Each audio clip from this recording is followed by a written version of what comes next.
semua. Hari ini aku bakal nemenin teman-teman semua untuk belajar apa sih itu OSI layer. Nah, OSI layer adalah salah satu konsep dasar dari sebuah jaringan komputer yang menjelaskan bagaimana perangkat bisa saling terhubung dan juga berkomunikasi melalui sebuah internet. Nah, pada presentasi ini, aku bakal ngejelasin dari pengertian dan juga penjelasan setiap lapisannya dari OSI layer. Maka dari itu, kita langsung aja ke video penjelasan. Sebelum masuk ke penjelasan setiap lapisan demi lapisan dari OSI layer, kita pahami dulu konteks secara besarnya, yaitu internet. Internet adalah jaringan global yang menghubungkan miliaran perangkat di seluruh dunia. Jadi setiap kali kita akan mengirim pesan, membuka website, ataupun menonton video secara online, semuanya akan berjalan melalui jaringan ini. Nah, biar kita semua perangkat yang berbeda-beda ini bisa saling terhubung, bisa saling terkomunikasi, maka dibuatlah standar bernama Open System Interconnection atau OSI. Nah, model OSI ini membantu berbagai perangkat bisa berbicara dengan bahasa yang sama. Jadi, walaupun misalnya nih ada Budi dengan buatan ataupun menggunakan laptop Asus, dengan server dia akan menggunakan website di luar negeri. Maka keduanya bisa saling mengirim data karena mengikuti aturan dari sistem interconnection ini ataupun OSI ini. Sekarang kita masuk ke pembahasan sejarah dari OSI layer. Nah, nggak mungkin dong ada sebuah sistem tanpa adanya sejarah. Nah, jadi model OSI ini dibuat oleh salah satu organisasi internasional yang bernama ISO, atau kita bisa disebut International Organization for Standardization, sekitar pada tahun 1980-an. Jadi sekitar pada masa itu, tiap-tiap perusahaan memiliki komputer tersendiri untuk mengirim data. Jadi perangkat-perangkat yang berbeda merek, nah nggak bisa nih saling terhubung. Nah, dengan adanya masalah ini, ISO membuat standar komunikasi yang universal agar semua sistem bisa saling kompatibel ataupun bisa dibilang bisa saling terhubung satu sama lain. Jadi tujuan ISO di sini adalah bisa menyatukan sistem komunikasi antar vendor, menjaga koneksi agar tetap lancar dan bebas dari error, dan yang terakhir adalah membagi proses komunikasi menjadi 7 lapisan ataupun 7 layer. Jadi bisa dibilang masih ini fondasi dari komunikasi digital yang bahkan kita pakai sampai saat ini, teman-teman. Sebelumnya kita udah ngebahas sejarah dari OSI, penjelasan secara garis besar dari OSI layer ini, dan juga dari internet. Nah, biar gampang buat memahami dari OSI layer ini, kita bakal kasih ilustrasi nih, teman-teman. Aku bakal ngejelasin atau ngegambarin OSI layer ini dengan adanya ilustrasi langsung. Dengan misalnya nih ya, kita bayangin ada teman kita namanya Budi yang membuka website. Websitenya itu www.example.com di laptopnya, teman-teman.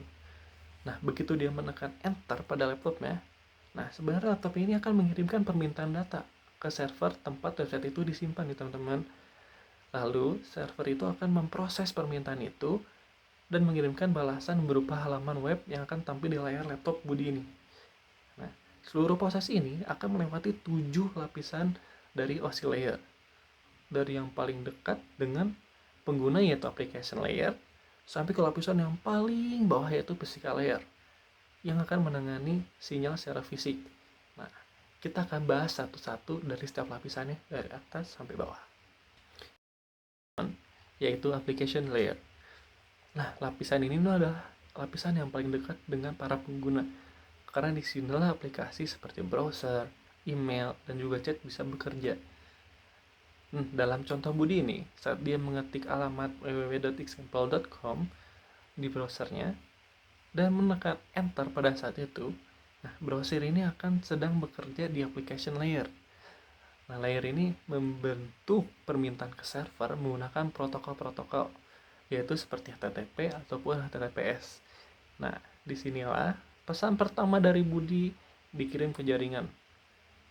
Tolong kirimkan halaman website www.example.com kepada saya. Jadi layer ini itu ibarat pintu di mana tempat para pengguna memulai interaksi dengan jaringan.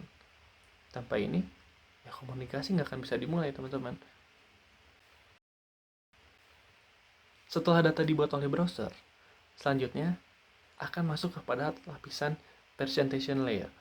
Nah, presentation layer ini bertugas untuk memastikan data dikemas dengan format yang bisa dimengerti oleh penerima, teman-teman. Misalnya, browser akan mengubah teks, gambar, ataupun video menjadi format standar seperti HTML, JPG, ataupun MP4 sebelum akan dikirim. Nah, jika website yang diakses menggunakan HTTPS, maka di sini juga akan terjadi proses enkripsi agar data yang dikirim tetap aman dari penyadapan, teman-teman. Contohnya, menggunakan protokol SSL ataupun TLS.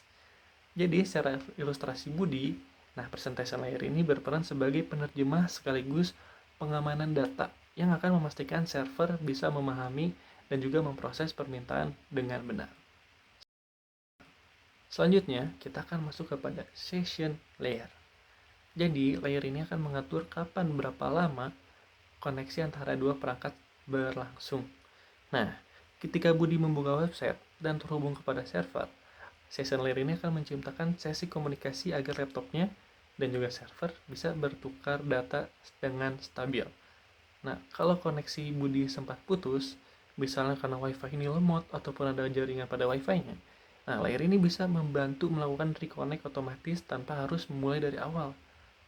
Jadi layer ini seperti operator telepon, teman-teman, yang akan menjaga agar percakapan tetap tersambung dan juga tidak terputus di tengah jalan. Lalu kita akan masuk kepada layer selanjutnya, yaitu layer transport ataupun transport layer.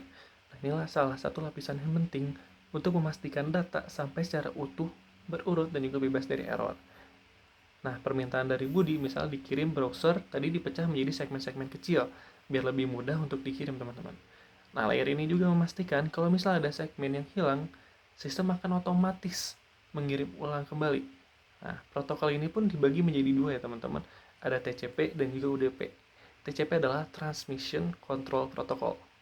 Nah, TCP ini biasanya lebih lambat, tapi menjamin data yang dikirim lebih lengkap dan juga berurut. Lalu ada juga UDP, User Datagram Protocol. Jadi lebih bisa mengirim lebih cepat. Nah, tapi ada kekurangannya, teman-teman. Tidak menjamin semua data sampai sesuai urutan dan juga lengkap. Nah, dalam kasus Budi ini, kita akan membuka website yang digunakan dengan TCP. Nah, bayangkan layer ini tuh seperti jasa kurir yang memastikan setiap paket sampai tepat waktu dan juga sesuai urutan. Dan kembali lagi kepada jenis-jenis yang akan digunakan protokolnya, teman-teman. Setelah data udah dipecah, nah ada bagian network layer yang akan mengambil alih untuk menentukan jalur-jalur perjalanan data yang sudah dipecah sebelumnya, teman-teman. Nah, layer ini menambahkan alamat IP pengirim. Nah, misalnya IP pengirim tuh laptopnya Budi nih, teman-teman. Dan penerima yaitu pada server yang akan menerima dari data-data yang diminta oleh Budi. Nah, lalu adanya router akan mencari rute tercepat dan paling efisien agar paket data ini bisa sampai ke server dengan cepat. Nah, kalau di ilustrasi Budi, layer ini akan seperti GPS-nya, teman-teman, yang menentukan rute terbaik dari rumahnya ke server website di luar negeri. Nah, kalau satu jalur macet, maka router akan bisa langsung mencari nih alternatif lain agar data tetap sampai dengan cepat. Setelah rute ditemukan pada network layer, data akan masuk kepada data link layer. Nah, data link layer ini bekerja di jaringan lokal, misalnya antara laptop Budi dan juga router di rumahnya. Nah, layer ini menggunakan alamat fisik ataupun MAC address untuk mengenali perangkat di jaringan lokal. Dan juga switch akan memastikan data dikirim ke perangkat dengan alamat yang benar. Dengan gak ada yang nyasar ke perangkat lain dengan jaringan yang sama, teman-teman.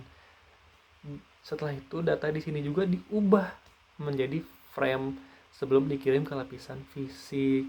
Nah, kalau misalnya kita ibaratkan, teman-teman, data link layer ini seperti petugas pos di komplek perumahan yang akan memastikan surat-surat dikirim ke rumah yang benar sebelum diteruskan kepada keluar kota. Seperti itu. Physical layer, lapisan paling dasar dari OSI ini. Nah, di sini kita akan benar-benar dikirim dalam bentuk sinyal fisik. Bisa berupa listrik, kalau pakai kebalan bisa berbentuk cahaya, kalau kita memakai fiber optik atau bisa menjadi gelombang kalau kita menggunakan WiFi. Jadi, saat Budi mengirim data dengan laptop ke router lewat WiFi, sebenarnya laptop ini sedang mengubah bit-bit yaitu 0 dan juga 1 menjadi gelombang radio yang dikirim melalui udara, teman-teman. Nah, lapisan ini juga menentukan hal teknik seperti jenis kabel, voltase, frekuensi, dan juga kecepatan dari transmisinya. Nah, ibaratnya tuh di sini tuh menjadi jalan raya tempat semua data benar-benar berjalan secara fisik dari satu perangkat ke perangkat yang lainnya. Dari kasus Budi tadi, kita bisa lihat nih teman-teman, kalau setiap lapisan OSI ini punya fungsi yang berbeda, namun saling berhubungan satu sama lain. Nah, mulai dari data yang dikirim lewat aplikasi, lalu disiapkan format dan juga keamanannya, dijaga koneksinya, dipecah arahnya, dikirim secara lokal, hingga benar-benar berjalan secara fisik kembali, teman-teman. Nah, semua proses ini membuat komunikasi data bisa terjadi dengan aman dan juga efisien, teman-teman. Jadi, modelasi ini bukan cuma teori, tapi dasar dari cara bagaimana kerja jaringan yang modern yang kita pakai setiap hari saat ini. Nah, mulai dari browsing, streaming, sampai juga video call. Itu tadi penjelasan nih dari aku bagaimana modelasi ini bisa bekerja dengan adanya contoh nyata dari Budi yang ingin membuka website, teman-teman. Nah, semoga penjelasan ini bisa ngebantu teman-teman semua memahami dari bahwa di balik suatu klik di browser ada 7 lapisan yang kompleks saling bekerja dengan teratur. Terima kasih buat teman-teman yang udah mendengarkan. Sampai berjumpa lagi di video selanjutnya. Bye-bye.